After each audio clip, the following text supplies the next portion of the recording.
अमेठी में हुई सबसे बड़ी धांधली, मदरसा चुनाव में हुई गड़बड़ी, फर्जी लिस्ट को कर दिया दाखिल, प्रबंध समिति ने की कार्रवाई की मांग। अमेठी में मदरसा अशरफुल उलूम पूरे गौहर में प्रबंध समिति का चुनाव हुआ।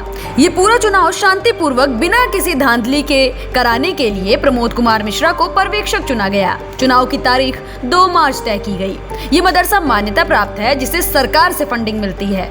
5 साल के बाद चुनाव का ऐलान हुआ। चुनाव के दिन मौके पर पुलिस और पीएससी भी मौजूद रही। इस चुनाव का नतीजा आने के बाद सब बदल गया। पूरी कार्यकारिणी ही अब नए लोगों के हाथों में चली गई। लोगों ने एक दूसरे को मिठाई खिलाई, मुबारकबाद दी, लेकिन किसी को पता ही नहीं था कि पीठ पीछे कोई धोखेबाजी का ख्याल बनाए बैठा है। चुनाव जीतने के बाद चयनित सदस्यों और प्रबंधक अध्यक्ष को भी प्रमाण पत्र दे दिया गया, लेकिन जब इस लिस्ट की कॉपी जमा करने ये नई समिति फैजाबाद पहुंची तो पता चला कि पहले से ही एक लिस्ट जमा है जिसमें पुरानी समिति का ही रिन्यूअल हुआ है। इस बात की जानकारी मिलते ही एक बैठक की गई जिसमें ताज मोहम्मद ने बताया कि इस चुनाव में मैनेजर हाफिज लाल मोहम्मद चुने गए, लेकिन इन्हें फैजाबाद जाकर पता चला कि पूर्व मैनेजर मोहम्मद इखलाक ने मुहर और दस्तक लगाते हुए पुरानी कमेटी को ही 2/3 की बहुमत से विजेता दिखा दिया है। मदरसा अशरफुल पूरे गौहर का चुनाव होना था जो 2 तारीख 3 महीना 2023 को नियत की गई थी, जिसमें 42 मेंबरान थे। इन मेंबरानों के दरमियान ये इलेक्शन होना था। प्रबंध समिति के मैनेजर मोहम्मद इखलाक साहब ने किसी को, श्री प्रमोद कुमार मिश्रा जी को उन्होंने नियुक्त किया था इलेक्शन के लिए। 2 तारीख को वह इलेक्शन कराने के लिए आए।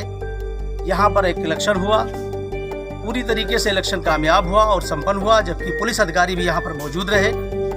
उसके बाद जब सारे कागजात को लेकर जो लोग चुनाव में जीते और मैनेजर हाफिज लाल मोहम्मद को चुना गया, सरपरस्त अब्दुल हमीद अंसारी को चुना गया, दीगर तमामी 12 मेंबरानों को चुनने के बाद जब सारे प्रबंध समिति के नवनिर्वाचित प्रबंध समिति के सदस्यों को इनकी लिस्ट फैजाबाद जब दाखिल करने के लिए हम लोग गए तो वहाँ पर ये मालूम हुआ कि मैनेजर मोहम्मद इखलाक की मोहर दस्तखत से वहाँ पर पिछली जो कमेटी प्रबंध समिति की चली आ रही थी वहाँ पर उन्होंने रिन्यूअल कर दिया, दाखिल कर दिया कि 2 तारीख को एक बैठक हुई।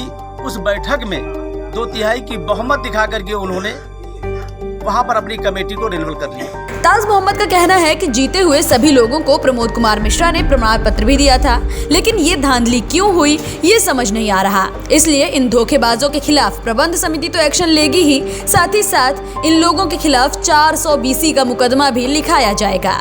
जो ये कमेटी नियुक्त हुई है ये अलग है, वो अलग है, क्योंकि 42 लोगों में ही कमेटी है ये, मगर उन्होंने अपनी कमेटी को 2 तारीख को चुनाव भी करवाया उन्होंने, और 2 ही तारीख को बैठक दिखा करके अपनी कमेटी को, जो पहले प्रबंध समिति 5 साल में चल रही थी, उसी प्रबंध समिति को रिन्यूअल करा दिया कि 2/3 की बहुमत से किया गया है। ऐसे में अब क्या चाहते हैं और क्या कार्रवाई करेंगे? ऐसा में तो मैं ये चाहता हूँ कि जो सही है, सत्यता ये है कि जो अभी चुनाव हुआ और चुनाव में जीत के आने वाले लोग हैं, जिससे प्रमोद कुमार मिश्रा ने प्रमाण पत्र भी दिया है कि आपको निर्वाचित किया गया, और हाफिज लाल मोहम्मद को 21 मत मिले और मोहम्मद इखलाक साहब मैनेजर को 18 वोट मिले। ऐसे में करेंगे, कमेटी करेगी क्या? ऐसे में कमेटी ये करना है, कमेटी को ये करना है कि किसी भी मामलों में जो दोषी हैं उनके खिलाफ सख्त से सख्त कार्रवाई होगी, और जो अगर दोषी पाए गए 420 के केस में उनको अंदर जाना जरूरी है, और उनके खिलाफ हमारी नवनिर्वाचित कमेटी प्रबंध समिति की ये जरूर उनके खिलाफ कार्रवाई करेगी।